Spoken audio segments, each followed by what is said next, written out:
আমি তাওয়াফ করি আর প্রতিবার কাবার দিক তাকিয়ে আমার মনে হয়েছে, আল্লাহ এই 7 বার আমি ঘুরছি, 7টা বার আমি তাওয়াফ করছি, এই 7টা বার তাওয়াফ আমার জীবনে যেন শেষ না হয়ে যায়। আমি যেন আপনার পিছনে ঘুরতে পারি, আমি যেন ফ্ল্যাটের পিছনে না ঘুরি, আমি যেন প্লটের পিছনে না ঘুরি, আমি যেন ব্যবসার পিছনে না ঘুরি, আমি যেন গাড়ির পিছনে না ঘুরি, আমি যেন বাড়ির পিছনে না ঘুরি, আমি যেন ব্যবসা, আমি যেন ডেজিগনেশন, স্ট্যাটাস, মর্যাদা, সম্মানের পিছনে না ঘুরি। আল্লাহ, আমি যেন শুধু আপনার পিছনে ঘুরতে পারি। আল্লাহ আকবার। আমার হজের কয়েকটা জায়গা আলহামদুলিল্লাহ আমি আমার ছাত্র জীবনে 2 বার আল্লাহ তাআলা দয়া করেছেন যাওয়ার। সাফা মারোয়ায় যখন দৌড়ায় প্রতিটা বার মনে হয় ওখানে পানির জন্য দৌড়াচ্ছিলেন, শুধু পানির পেরেশানি না, প্রকৃতপক্ষে দৌড়াচ্ছিলেন আল্লাহর ভালোবাসা সিক্ত করার জন্য। কাবার পথে হজ ট্যুরস অ্যান্ড ট্রাভেলসের আজকের এই হজযাত্রী ভাই বোনদের নিয়ে অনুষ্ঠানের সম্মানিত সভাপতি, শ্রদ্ধাভাজন অতিথিবৃন্দ এবং আজকের অনুষ্ঠানের সবচেয়ে বড় মেহমান, প্রধান অতিথি যারা আমাদের আল্লাহর মেহমান হিসাবে যারা ইতিমধ্যে গৃহীত হয়েছেন, আল্লাহ তাআলা যাদেরকে অনুমোদন করেছেন তারাই রেজিস্ট্রেশন করতে পেরেছেন। আল্লাহর অনুমোদন না হলে আমাদের রেজিস্ট্রেশন হতো না। আল্লাহর মেহমান হিসেবে যারা বাছাই হয়েছেন তাদের চেয়ে বড় মেহমান এখানে আমাদের স্টেজে কেউ থাকার কথা না। সুতরাং আজকের অনুষ্ঠানের সম্মানিত প্রধান অতিথিবৃন্দ, ভাই এবং বোনেরা, আসসালামু আলাইকুম ওয়া রাহমাতুল্লাহি ওয়া বারাকাতুহু। সম্মানিত ভাই এবং বোনেরা, আমি আমাদের ব্যস্ততার মধ্যে এসেছি, এটার চেয়ে বড় কথা হচ্ছে আমি একটু লোভে এসেছি। প্রত্যেক মানুষই স্বার্থপর। এতজন ভাই বোনের সাথে দেখা করে যদি আপনাদের কারো দোয়ায় আমি সামিল হতে পারি, শুধু এইটুকুর জন্য এসেছি আপনাদের কাছে। আর সাথে 2-1টা কথা যদি বলার সুযোগ, যেহেতু আপনারা দুপুরে লাঞ্চের দেরি হয়ে যাচ্ছে, আমি একেবারেই সংক্ষেপে 2-1টা কথা বলে আমার কথা শেষ করব। মূলত আবেদন জানাচ্ছি যে আপনারা যদি আপনাদের সময় হয়, আপনার জন্য, আপনার পরিবারের জন্য, আপনাদের অন্যান্য আরো সামগ্রিক বিষয়ে দোয়ার পাশাপাশি আমার মতো এই ক্ষুদ্র গুনাহগারের কথা যদি মনে রেখে একটু দোয়া করেন, তাহলে আমি আপনাদের প্রতি কৃতজ্ঞ থাকব। দ্বিতীয় কথা হচ্ছে, হজের জন্য আল্লাহ তাআলা আপনাকে বাছাই করেছেন। 5টি মৌলিক ইবাদতের জন্য কিন্তু আল্লাহ তাআলা সমস্ত বান্দা বান্দীকে বাছাই করেন না। আল্লাহর বহু বান্দা বান্দী আছেন এরকম একটা মৌলিক ইবাদত করা ছাড়াই তারা পৃথিবী থেকে চলে গেছেন, আরো বহু বান্দা বান্দী পৃথিবী থেকে হয়তো এরকম একটি ইবাদত ছাড়া তাদের চলে যেতে। আল্লাহ তাআলা যে আপনাকে নসিব করেছেন, এটার জন্য আল্লাহ আপনাকে বাছাই করেছেন। এই তৌফিক, এই যোগ্যতা, এই আমলি যোগ্যতা এবং এই দুনিয়াবি সম্পদের যে যোগ্যতা আল্লাহ তাআলা আপনাকে দিয়েছেন, আমার বোধহয় হৃদয় উজাড় করে মনের সমস্ত আবেগ দিয়ে আল্লাহর শুকরিয়া আদায় করা উচিত। আলহামদুলিল্লাহ। দ্বিতীয় কথা হচ্ছে, আপনি যখন ইহরাম করবেন, আপনি যে সাদা কাপড়ে নিজেকে আবৃত করবেন, অনুভূতিটা যেন আমি লালন করতে পারি। অনুভূতিটা কি? আসলে এটার মূল কথা হচ্ছে, আল্লাহ তাআলা আপনাকে পৃথিবীতে পাঠিয়েছেন একেবারেই মুসাফির হিসাবে। ইহরামের মধ্য দিয়ে আপনাকে স্মরণ করানো হচ্ছে যে আপনি মৃত্যুর পথযাত্রী। এটাই হচ্ছে আপনার ড্রেস। এই যা যা ড্রেস আমরা পরিধান করি, এগুলো আমাদের ড্রেস না। ইহরামের ওই ড্রেসটাই হচ্ছে আমাদের। আপনি দুনিয়ামুখী মানুষ না, আপনি আসলে কি মুখী মানুষ? আখিরাতমুখী মানুষ, পরকালমুখী মানুষ। আপনি সেটার জন্য নিজেকে প্রস্তুত করেছেন, এটাও আপনাকে স্মরণ করিয়ে দেয়। তৃতীয় কথা হচ্ছে, আপনি একটা স্লোগান, ওখান থেকে যখন প্লেনে আপনাকে বলা হবে যে আপনি এখন থেকে মিকাতের মধ্যে পড়ে গেছেন, এখন থেকে একটা স্লোগান পড়া শুরু করেন। কি পড়েন স্লোগান? এই লাব্বাইক শব্দটা যদি আপনি ধারণ করতে পারেন, আপনি তো লাব্বাইক শুধু এটার জন্য বলছেন না, স্লোগানটা এত বেশি বার দেওয়া হয় এবং জোরে বলতে বলা হয়। জোরে বলতে বলা হয় কেন? সূরা হিজরের 94 নম্বর আয়াতে আছে যে আল্লাহ তাআলা বলেন, আমার নির্দেশ যা আছে, আমি যা তোমাকে সত্য কথা বলেছি, সত্যটা প্রকাশ করার ক্ষেত্রে কোনো রাগ ঢাক করবা না, ইনিয়ে বিনিয়ে কিছু করবা না, হাত কসলাইয়ে করবা না। ইসলামের মৌলিক বিধানগুলোর ক্ষেত্রে আপনি আপোষ করার কোনো সুযোগ নাই। আমাদের এখন সিস্টেম হয়েছে একটু মিলেমিশে আর কি, একটু লাইন টাইন করে। এই জন্য ওখানে বলা হয়েছে চুপচাপ বলবা না, যে যত শক্তি আছে তত শক্তি নিয়ে এটা উচ্চারণ করার জন্য বিধান দেওয়া হয়েছে। লাব্বাইক, আপনি হাজির হয়ে গেছেন শুধু হজের জন্য না, মূলত আপনি স্লোগানটা মুখস্থ করছেন এই জন্য যে আল্লাহর 1000 আদেশ 1000 নিষেধ, যখন যেটা সামনে আসবে আপনি তখনই বলবেন আমি কি আছি, হাজির, লাব্বাইক, এটা আল্লাহ বলেছেন, ব্যাস, আর কোনো কথা নেই। আমার স্ত্রী এটা পছন্দ করে না করে কিছু যায় আসে না, আমার স্বামী এটা পছন্দ করে কিছু যায় আসে না, আমার সন্তান এটা পছন্দ করে না করে কিছু যায় আসে না। ফিমা আহিব বা লাব্বাইকের 4টা অর্থ করা হয়েছে।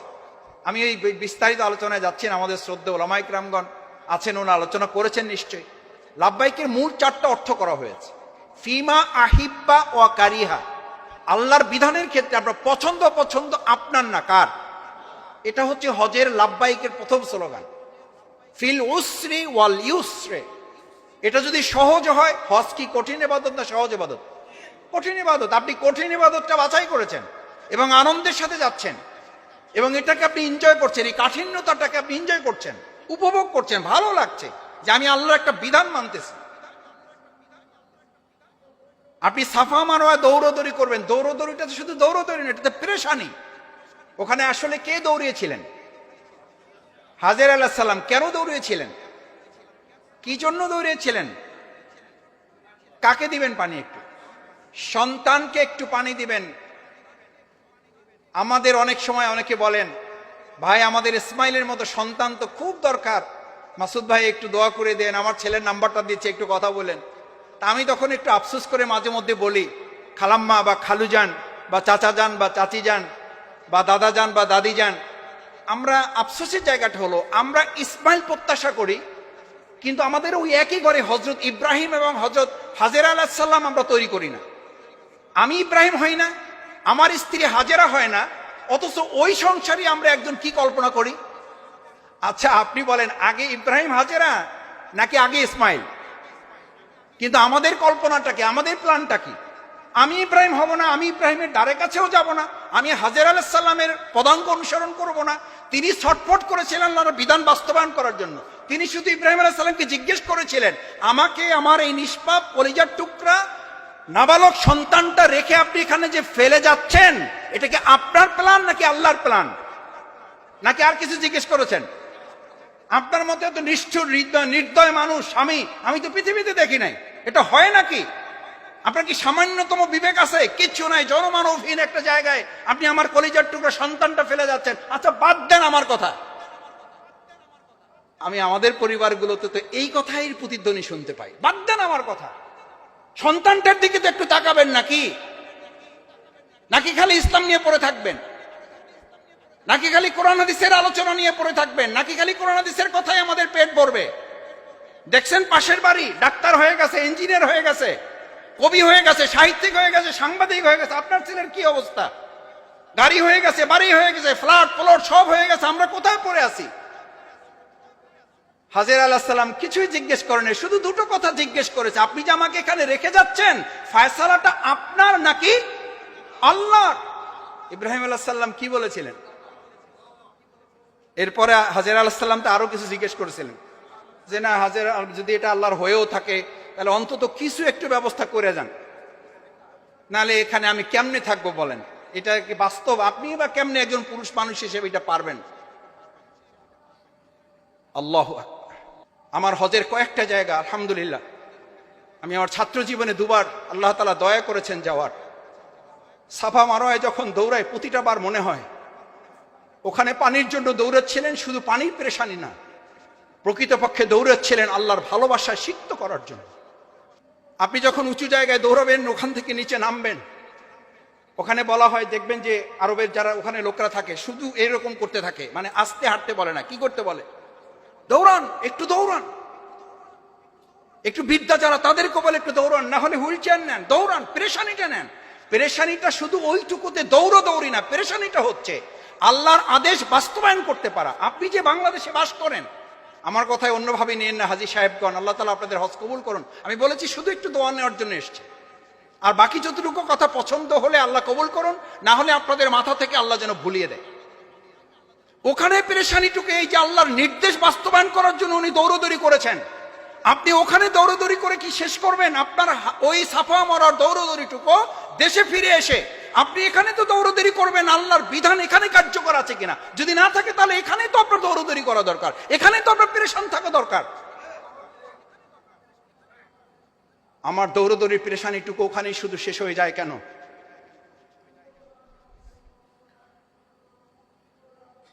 কাবার আশেপাশে যখন আপনি তাওয়াফ করেন, আমি তাওয়াফ করি আর প্রতিবার কাবার দিকে তাকিয়ে আমার মনে হয়েছে আল্লাহ এই 7 বার আমি ঘুরছি, 7টা বার আমি তাওয়াফ করছি, এই 7টা বার তাওয়াফ আমার জীবনে যেন শেষ না হয়ে যায়। আমি যেন আপনার পিছনে ঘুরতে পারি, আমি যেন ফ্ল্যাটের পিছনে না ঘুরি, আমি যেন প্লটের পিছনে না ঘুরি, আমি যেন ব্যবসার পিছনে না ঘুরি, আমি যেন গাড়ির পিছনে না ঘুরি, আমি যেন বাড়ির পিছনে না ঘুরি, আমি যেন ব্যবসা, আমি যেন ডেজিগনেশন, স্ট্যাটাস, মর্যাদা, সম্মানের পিছনে না ঘুরি। আল্লাহ আমি যেন শুধু আপনার পিছনে ঘুরতে পারি।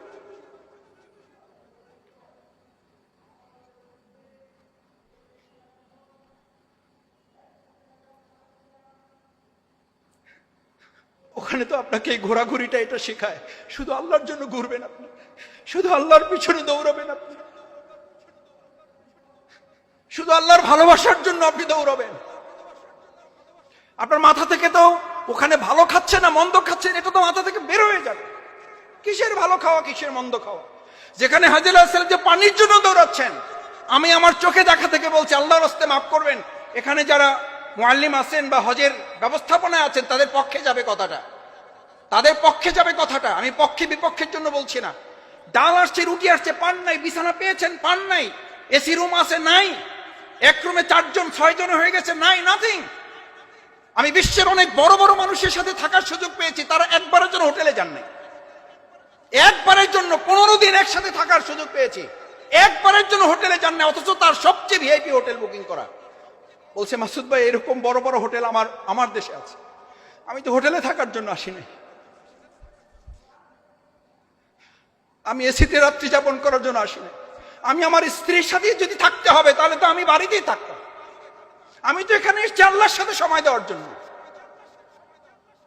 অথচ আমি আমার চোখের সামনে দেখেছি ঝগড়া বিবাদ করে রুম থেকে বের হয়ে গিয়ে মুআল্লিমের সাথে ছিন্ন বিচ্ছিন্ন করে বলছে যে লাগবে না এই হজ, বাদ দেন, কিসের জন্য আপনি নিয়ে আসছেন, কত টাকা লাগবে, আপনি নিতেন টাকা, কেন আমাদেরকে এরকম কষ্ট দিচ্ছেন? আমি আমার চোখের সামনে দেখেছি। মিনায় যাওয়ার জন্য গাড়িতে সিট পাওয়া নিয়ে বিরাট যুদ্ধ। তাহলে আপনি কি স্বীকৃতি দিলেন, কি স্বীকৃতি দিলেন? লাব্বাইক আল্লাহুম্মা লাব্বাইক লা শারীকা লাকা লাব্বাইক ইন্নাল হামদা, আপনি কি প্রশংসার স্বীকৃতি দিলেন? নিশ্চয়ই আমি আল্লাহর শুকরিয়া আদায় করি যখন যে অবস্থায় থাকবো, ওইটাই জন্য আমি কি আছি। দেখে একটু পারবেন ইনশাআল্লাহ, পারবেন ইনশাআল্লাহ। আপনার হজের সবচেয়ে বড় শিক্ষা হবে আল্লাহ তার বান্দা বান্দিকে যখন যে অবস্থায় রাখে, ইন্নাল হামদা, আমার কোনো নাশুকরি নাই, আমার জীবনে কোনো অকৃতজ্ঞতা নাই, অন্যায় মাতা যা অবস্থায় আছে আল্লাহ চাইলে এর চেয়েও আমাকে কি রাখতে পারতেন। এটাই আমার জন্য নিয়ামত, এটাই আমার জন্য নিয়ামত। আমার চেয়ে অনেক খারাপ মানুষ, আমাকে তো হজের জন্য আল্লাহ বাছাই নাও করতে পারতেন, রেজিস্ট্রেশন হয়েছে যেতে পারে না, হয় না এরকম? তাহলে আপনি ওই কাতারে পড়ে গেলে কি হতো, কি হতো? অন্যায়মাতা লাকাওয়াল মুখ। শেষ কথা বলতে চাই, রাজনৈতিক কথা। আমাদেরকে দেখলে কেউ কেউ বলেন যে মাসুদ ভাই আপনারা তো ঢেকির মতো, স্বর্গে গেলেও আপনারা বাঁধেন। আমলা ভাই বাঁধার কথা তো আমার না, এটা এখানকার শুধু হজের সাথে সম্পৃক্ত যারা তাদের না, এটা কতিপয় শুধু আলেম গোষ্ঠীর জন্য নয়। লাকাওয়াল মুলক, আপনি ওখানে চিৎকার করে বলে আসেন গোটা রাজত্ব কার? আপনি যে দেশে বাস করেন সেই রাজত্ব কার চলছে? অর্থনৈতিক ব্যবস্থা কার চলছে? সাংস্কৃতিক ব্যবস্থা কার চলছে? শিক্ষা ব্যবস্থা কার চলছে? আপনি ওখানে ডিক্লার করে আসছেন লাকাওয়াল মুলক। আপনি শুধু হজ করে হাজী হিসাবে ফিরে আসছেন না, আপনি হজ করে আল্লাহর একজন বান্দা বান্দি, সৈনিক, মুজাহিদ, মুজাহিদা হিসাবে, আল্লাহর একজন যোদ্ধা, আল্লাহর একজন সৈনিক হিসাবে ওখান থেকে ফিরে এসছেন। আল্লাহর কাছে ওয়াদা করে আসছেন আল্লাহ এই পথে যত শয়তান আসবে, মিনাল জিন্নাতি, শয়তান কয় প্রকার? এক শয়তান তো পাথর মাইরে দিয়ে সব শেষ করে দিয়ে চলে আসে। আমার সাথে যারা পাথর মারতেছিল তো তারা দেখলাম যে জুতা খুলে মারতেছে, দেখবেন আপনারাও। এগুলো বাংলাদেশিদের মধ্যে বেশি করে। বাংলাদেশ আমার দেশ, ভালোবাসি, কোনো সন্দেহ নাই, কিন্তু এটা অন্যান্য দেশে খুব কম পাবে, নাই বললেই চলে। নিজের ব্যাগ মাইরে দিচ্ছে, ওই পর্যন্ত পরে নাই, পড়ছে যে আর এক হাজির মাথায়, আমার নিজের চোখে দেখা। আমি বললাম ভাই কেন করলেন এটা, কেন করলেন? হস্ত হচ্ছে সবচেয়ে ইনসাফের জায়গা।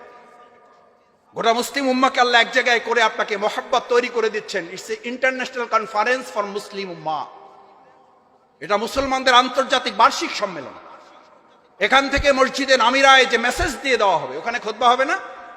এই খুতবা ইটস নট অনলি খুতবা, ইটস এ বার্ষিক ইন্টারন্যাশনাল কনফারেন্সের আপনার জন্য একটা নির্দেশনা। মসজিদে আমিরায় আপনি 2 ওয়াক্ত নামাজ একসাথে পড়বেন, খুতবা হবে। খুতবা যতটুকু মনোযোগ দিয়ে শোনার চেষ্টা করবেন, এখন তো বাংলায় অনুবাদ হয় আলহামদুলিল্লাহ, আপনি মনোযোগ দিয়ে শুনবেন।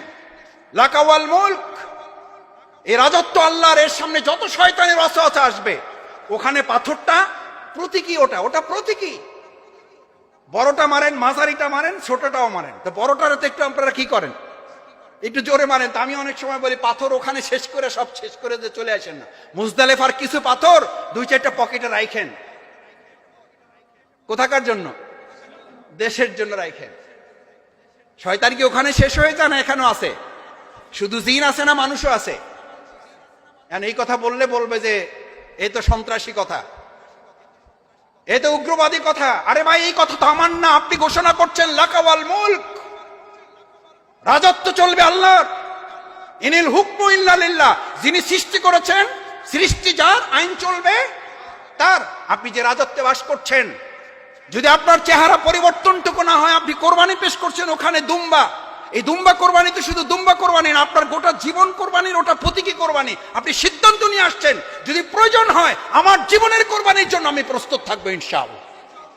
এটা হচ্ছে হজ, এটা হচ্ছে হজ। আরাফায় যাবেন, আরাফার তো খুব কম সময়। এটা কোন আরাফা? যেখানে আমরা একত্রিত ছিলাম আলমে আরাফা, কিসের জগতে? আবার আমাদেরকে ওখানেই কি করতে হবে? একত্রিত করা হবে। সেই জায়গাটা, যেই জায়গাটা আপনি দেখে আসতেছেন, সুবহানাল্লাহ, আল্লাহ আমাদেরকে এই জায়গায় একত্রিত করেছেন। পুরো সময়টুকু চোখের পানিতে ভিজাবেন। মুজদালিফা সবচেয়ে কঠিন জায়গা, চোখের পানিতে ভিজাবেন ওই জায়গাটুকু। মিনায় যতক্ষণ থাকবেন, গল্প গুজব, ছবি, ফেসবুক, ভিডিও, আল্লাহর রাস্তে সিদ্ধান্ত নেন। ছেলে মেয়েদেরকে যারা আছে বলে যান যে এই 15 দিন, 20 দিন, 25 দিন তোমাদের সাথে কি থাকবে না। ধরে নাও যে আমি কোথায় চলে গেছি, আমি কবরে চলে গেছি, আমি সাদা কাপড় পরেছি, আমার কথা ছেড়ে দাও, আমি আর ফিরে আসতেও পারি না আসতে পারি। আমি অনেককে খেয়াল করেছি, এখনকার আধুনিক তথ্য প্রযুক্তির যুগ হওয়ার কারণে ফুল টাইমটুকু তাওয়াফ করতেছে, এরকম করে তাওয়াফ করতেছে। আরে ভাই আপনি মোবাইল দেখতেছেন নাকি তাওয়াফ করতেছেন? আপনার মোতাওয়াজ্জা তো থাকতে হবে আল্লাহর দিকে। আপনি মিনাতে আছেন, ওখানে বসে ভিডিও কল দিচ্ছেন। আপনি আরাফায় আছেন, থাকবেন কতটুকু সময়? কয় দেখো গাছপালা কত সুন্দর। আরে ভাই এই গাছপালা তো বাংলাদেশেও আছে, আপনি কি দেখাচ্ছেন? না তো সবকিছু যদি ভিডিওই করতে হবে, তাহলে আল্লাহর কাছে কি সংরক্ষণ থাকবে? আল্লাহর ক্যামেরায় কি ভিডিও হচ্ছে, আর সে আজিব থেকে আপনাকে কে দেখছে? আপনি ওই সময় শুধু এতটুকু খেয়াল করেন যে আমাকে পৃথিবীর কেউ দেখছে না, শুধু আমাকে কে দেখছেন? আল্লাহ সুবহানাহু ওয়া তাআলা। সম্মানিত ভাই বোনেরা, আসুন আল্লাহ তাআলা যে স্লোগানে আপনাকে উজ্জীবিত করেছেন, ওই স্লোগান আরো লেখে আমার জীবনটা হবে। অনেকে জিজ্ঞেস করেন ভাই আমার হজ, আমার ইবাদত। আমি অনেক সময় বলি নামাজ রোজা কবুল হয়েছে হয় নাই, বুঝার উপায়টা কি? এই কথাটুকু বলে শেষ করছি। বুঝার উপায় হচ্ছে আপনি এখন থেকেই ফিল করবেন যে আগের তুলনায় আপনার দুনিয়ার প্রতি ভালোবাসা কমতেছে নাকি বাড়তেছে। ক্বালা রাসূলুল্লাহ সাল্লাল্লাহু আলাইহি ওয়াসাল্লাম সাররাতকা হাসানাতুকা ওয়া সাইয়্যাতুকা সাআতকা ফা আনতা মুমিন।